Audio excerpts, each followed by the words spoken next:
Shalom, selamat malam Bapak Ibu Saudara yang dikasihi Tuhan Yesus Kristus. Selamat berjumpa dalam renungan pada malam hari ini. Doa dan harapan saya saudara semua ada dalam keadaan yang baik, sehat, penuh sukacita, dan selalu berlimpah berkat Tuhan. Sebelum kita mendengarkan renungan firman Tuhan, mari kita siapkan hati dan berdoa. Bapa Surgawi, Bapa dalam nama Tuhan Yesus Kristus, Tuhan dan Allah kami yang hidup, yang berdaulat dan berkuasa atas segalanya. Kami bersyukur untuk berkat kemurahan-Mu. Tuhan sudah memimpin kami di sepanjang hari ini. Dan saat ini kembali kami rindu untuk mendengarkan sabda kebenaran firman-Mu. Urapi kami Tuhan supaya kami mengerti, mengenal Engkau, mengenal kehendak-Mu, dan melakukannya dalam hidup kami. Dalam nama Tuhan Yesus kami berdoa. Haleluya. Amin. Saudara yang dikasihi Tuhan, ayat renungan kita pada saat ini terdapat dalam 2 Tawarik pasal 22 ayat yang ketiga. Tertulis demikian. Ia pun hidup menurut kelakuan keluarga Ahab, karena ibunya menasihatinya untuk melakukan yang jahat. Saudara yang dikasihi Tuhan, seorang wanita dari rakyat jelata yang berprofesi sebagai pembantu rumah tangga menikah dengan seorang pria dari keturunan raja. Wanita ini kemudian melahirkan seorang anak, menjadi seorang ibu, dan membesarkan anaknya laki-laki dengan didikan, nasihat, dan kasih sayang. Ia memotivasi anaknya ini untuk menempuh pendidikan, mengajarkannya nilai-nilai martabat, kebenaran, dan keadilan. Anaknya ini pun di kemudian hari menjadi presiden pertama Afrika Selatan. Nama anak itu adalah Nelson Mandela. Nelson Mandela pernah berkata, "Ibu saya adalah guru pertama saya dan orang yang paling berpengaruh dalam awal kehidupan saya."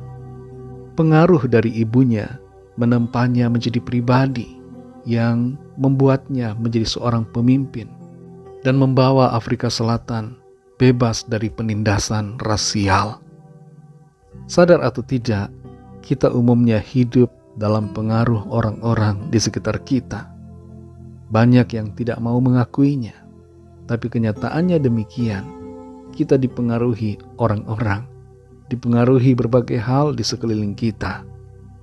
Pengaruh itu berbentuk nasihat, didikan, bimbingan, ataupun arahan. Entah itu dalam nilai yang positif maupun nilai yang negatif.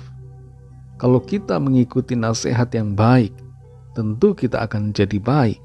Tapi sebaliknya, akan jadi tidak baik bila kita mengikuti nasihat yang buruk. Dalam 2 Tawarik pasal 22 ayat yang ketiga ini dikatakan, ia pun hidup menurut kelakuan keluarga Ahab, karena ibunya menasihatinya untuk melakukan yang jahat. Ketika Ahazia menjadi raja, umurnya sebenarnya sudah sangat dewasa, yaitu 42 tahun. Dan dengan umur yang demikian, seharusnya ia dapat mengambil keputusan sendiri yang baik. Tapi rupanya Ahazia masih berada di bawah pengaruh ibunya. Kalau pengaruh itu baik, tidak masalah. Tapi persoalannya di sini, dampak dari ibunya itu sangatlah buruk. Tertulis di ayat ini bahwa ibunya menasihatinya untuk melakukan yang jahat. Berbeda dengan ibu dari Nelson Mandela yang mengajarkan hal baik, ibu dari Ahazia justru mengajarkan yang buruk. Pada akhirnya keadaan di depan dalam pemerintahannya dan dalam hidupnya menjadi tidak baik. Oleh karena Ahazia menuruti nasihat yang berlawanan dengan kebenaran firman Tuhan. Saudara yang dikasihi Tuhan, kalau kita mau berhasil dalam hidup ini, mau agar hidup kita ada dalam berkat Tuhan, mau hidup kita berbahagia, ikutilah nasihat yang baik, ikutilah nasihat yang membawa kita kepada kebaikan dan yang membuat hidup kita berkenan kepada Tuhan. Jangan lihat dalam jangka pendek saja, tapi lihatlah dalam jangka yang panjang, dampak dan konsekuensi dari setiap tindakan serta keputusan kita. Ada banyak nasihat yang bisa kita dengarkan, tapi terimalah dan aplikasikan hanya nasihat yang baik saja. Mazmur pasal 1 ayat 1 bagian A dan 3 bagian B berkata, "Berbahagialah orang yang tidak berjalan menurut nasihat orang fasik, apa saja yang diperbuatnya berhasil." Ikutilah nasihat yang benar dan sesuai dengan firman Tuhan. Buanglah semua nasihat yang jahat. Jangan lupa untuk membaca dan merenungkan firman Tuhan, karena itulah nasihat yang sangat baik yang menuntun kita dalam rencananya yang indah. Kalau ada di antara kita yang selama ini selalu mengikuti nasihat jahat dan berada di bawah pengaruh nasihat yang buruk, mari ubah tindakan kita. Jangan lagi ikuti semua yang tidak baik, agar hidup kita berhasil dan berbahagia dalam berkat Tuhan. Mari kita berdoa. Terima kasih Tuhan, kami mengucap syukur karena firman-Mu menuntun kami menjadi pribadi-pribadi yang berkenan kepadamu. Bukan hidup dalam murka, bukan hidup dalam kutuk, bukan hidup dalam penghukuman, tapi hidup dalam berkat Tuhan. Sehingga dengan demikian kehidupan kami selalu berhasil dan berbahagia. Kami mau mengikuti nasihat yang baik. Kami mau buang nasihat yang buruk dan berfokus kepada apa yang menjadi kehendak-Mu Tuhan dalam kehidupan kami. Kami mau melakukan yang benar dan yang berkenan kepada Tuhan. Kuatkan kami Roh Kudus untuk kami setia, taat melakukan kehendak firman-Mu. Berkatilah kami Tuhan di sepanjang malam hari ini. Dalam istirahat kami, lingkupi kami dengan kasih dan kuasa-Mu. Berikan kami tidur yang nyenyak dan bangunkan kembali besok pagi dengan kekuatan baru. Kalau ada di antara kami yang saat ini sedang khawatir, sedang dalam kecemasan, kegelisahan, jamah ya Tuhan, dan berikan ketenangan. Berikanlah damai sejahtera dan sukacita yang dari Tuhan. Kami menyerahkan setiap pergumulan kami ke dalam tangan-Mu. Biarlah Tuhan melawat setiap kami dan menyatakan kuasa pertolongan-Mu bagi kami.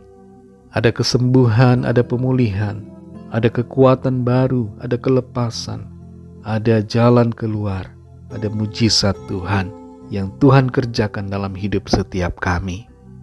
Berkatilah bangsa dan negara kami Indonesia dan juga semua bangsa di dunia ini. Berikanlah keamanan, kedamaian, dan kesejahteraan. Dan jamahlah setiap hati, agar setiap orang dari segala bangsa mengenal-Mu ya Tuhan, percaya kepadamu, dan terima anugerah keselamatan.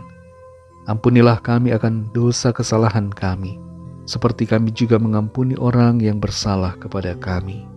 Dan tuntun kami Tuhan, ke dalam kesempurnaan, seturut dengan kehendak-Mu. Dalam nama Tuhan Yesus kami berdoa. Haleluya. Terimalah berkat Tuhan. Tuhan memberkati engkau dan melindungi engkau. Tuhan menyinari engkau dengan wajah-Nya dan memberikan kasih karunia. Tuhan menghadapkan wajah-Nya kepadamu dan memberikan damai sejahtera.